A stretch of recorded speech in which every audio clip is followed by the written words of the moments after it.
All right, so I'm here with Ephwurd tonight, right before their big performance here at District 9 in Philadelphia. So my first question for you guys is, tell me a little bit about the beginning of Ephwurd and kind of just how everything came into fruition. Been touring together for, like 5 years? Something like that, yeah. I was originally his tour manager, but I always played piano and stuff, and I think one night we were on a bus tour with Steve Aoki, and I sent him some stuff. He's like, "Damn, dude, this is sick." And like a few months later, started coming out with music, and then... Yeah, it's kind of dope because, like, we became good friends on the tour, and, like, I think we met on Identity, right? Yeah, Identity I was tour. selling t-shirts. Which is a complete mess, but it was amazing. Yeah, he was selling t-shirts and also TMing for Steve Aoki, and at the time I was putting out a record on Steve Aoki's record label, Dimac. So I was always hanging out with Steve, and I got to know Basie really well, and we started just talking a lot, and like every single day when Steve was playing, we'd like shotgun beers and like kind of just like have fun and go party and like do whatever. So yeah, we became good friends, and then after he quit TMing for Steve, I was like, yo, like, if you want to TM for me for a while, that'd be fucking awesome, because then, you know, we can write music while we're on the go. And then so we started writing a bunch of music as we were traveling, and then like we're kind of like, yo, like, this is kind of something else, let's just do something with it. So we basically created Ephwurd, and we're like, we don't give a fuck, let's just do it, you know? Put a ring on it. Yeah. That kind of goes right into my next question too, but why the name Ephwurd? Just because it's like... You don't give an F? Yeah. Okay. I mean, Yeah. we kind of just wanted to like do whatever we wanted to do, and like having a name Ephwurd is great because if somebody's like, "Yo, this sucks," like you should be like doing that, we could be like, "Fuck off." Yeah, it's honestly like, we don't care. it's fun. Like, we just do it for fun, and it's one of those things where, you know, as Datsik, I've created kind of this I guess people come to expect certain things, like going to a Datsik show. So it's one of those things where as Ephwurd we can do whatever we want. Like, there's no limitations. Like, see, if I was playing a Datsik show and all of a sudden I started playing like random weird house music, it wouldn't really make sense. You know what I mean? Because like all the kids that are there are bass heads, and they want to, you know, it's not that bridge hasn't really kind of been like, it's kind of hard to go from like nasty 150 dubstep or whatever to like really like weird house, you know? So it's like, as Ephwurd, it makes it a lot easier because we just go like we're all over the map. We play a bit of dubstep, but play mostly house and just like the wompy shit, and it's a lot of fun, you know? So what are the upsides of playing as a collaboration from your experiences as Ephwurd, and how does it differ from touring solo, obviously as Datsik and Bass House? How does that differ? I think, honestly, it's fun because, you know, when I've never had like Basie's like, you know, become like my best friend, and it's cool playing with him because like when we're playing, we just, you know, instead of like a Datsik performance where I'm like constantly like, see, I play in Ableton, right? So I try to get really technical when I'm playing and do really cool mixes and try to do things I can't normally do on CDJs. But as Ephwurd, when we're playing on CDJs, so 2 different platforms. So we're playing on CDJs, but then we also have like all these different toys and stuff. We bring out flags and water guns and t-shirt cannons and like whatever the fuck, right? T-shirt cannon. When you're playing with 2 people, it allows you like for example, Basie will be like mixing something, and I'll be jumping on the table like spraying kids with water, or like pouring vodka down someone's throat, or like, you know, waving a flag, or like whatever, you know what I mean? And it's fun to be able to do that. It's like created this live element into the sets that is kind of hard to do otherwise, you know? So it's cool having 2 people performing at once, you know? You can you can get a bit more experimental and do more fun shit, you know? Yeah, stage antics and stuff like that. So tell me a little bit about your debut performance at Escape Psycho Circus. So nervous. It was cool. I mean, like, I think we were supposed to play earlier in the night, but then DJ Snake and Shami got in a car accident in Paris. And, like, luckily they weren't seriously hurt, but Chase, the guy that booked us, called us. He's like, "Hey, DJ Snake's not making it. Like, do you want his time slot?" And we're like, "Yeah, of course, yeah." yeah, fuck yeah, let's do it. So like I remember And on top of that, Porter Robinson as well. So Yeah. Porter Robinson also had 2 shows that night. So we got bumped up 2 slots. Oh yeah, huh? Yeah, because Snake was supposed to go on before Porter. It was fucking crazy though, like getting up there and just being like, "Oh, what's up, Porter Robinson?" Yeah, it's like our first show, like our first main real show. Like all of a sudden we're in the house world, so it's like it's different. Like going on main stage versus the base stage. You know, we get up there and this is Basie's first show. This first show we played for like 25,000 kids. And I was like, "Yo, dog, you having fun right now?" I was about to shit my pants.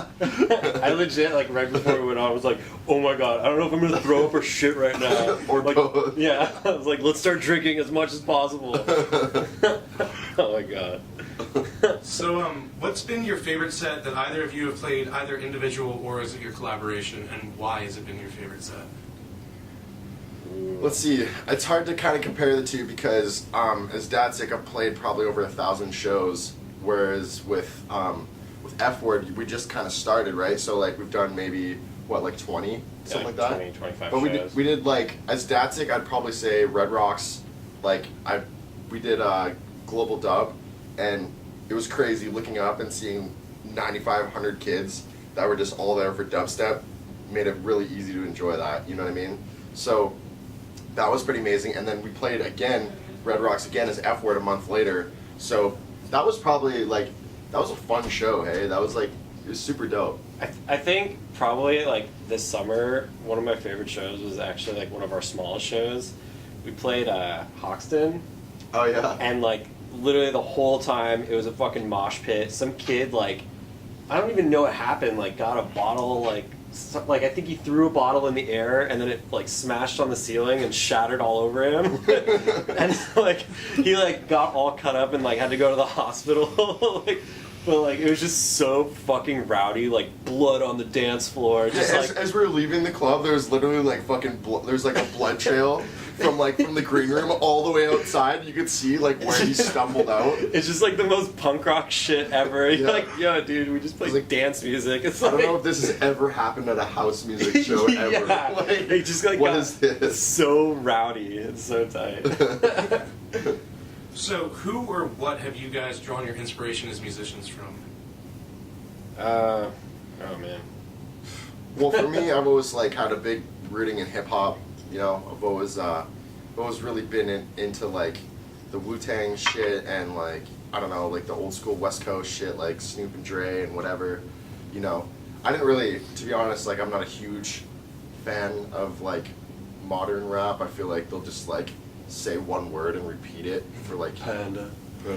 but like I don't know, I just feel like a lot of the intelligence is like feels like it's missing. It's just dumb now, you know what I mean? And it's like rap used to be like rap, aka hip hop, and used to have like have more of like a thesis behind it, more of a meaning, like, and it was kind of like I don't know, that's the stuff I used to like a lot, and now I feel like it's just like each record that comes out doesn't really have like a shelf life. It's just kind of one of those things that's like instant gratification. Okay, on to the next thing. Like, What's that video? like soon there's gonna be a song that's like Pokemon. Like they'll be like Charizard, and then like it'll be out of fashion and no one's gonna listen to it again. It's just kind of like I don't know. I just like, for me, always been into hip hop, but like rap these days kind of like whatever. And I know that, like this has been said before a lot, but like I don't know. For me, I kind of miss that. I miss that era, you know, where it's like where good hip hop was coming with like super dope beats and not limited to the sounds of trap, which is like an 808 whatever hi-hats and snare rolls. Like I just feel like it's funny that we've like kind of put ourselves in this spot where it's such a basic set of tools to make a track, you know, and like for some reason it's just people keep doing it. It's like I feel like it needs to evolve in some way. It's almost like being a painter and limiting yourself to 3 colors and having to draw every single picture with only 3 colors. I feel like it needs to step out of that, you know, in order to grow. So I don't know. That's just my 2 cents on it. Yeah, Pretty good. Right?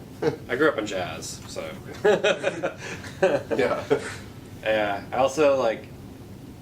I used to hate house music, like so much. Like I used to be way into like Square Pusher and Aphex Twin and all this really like hard shit with like jazzy influences.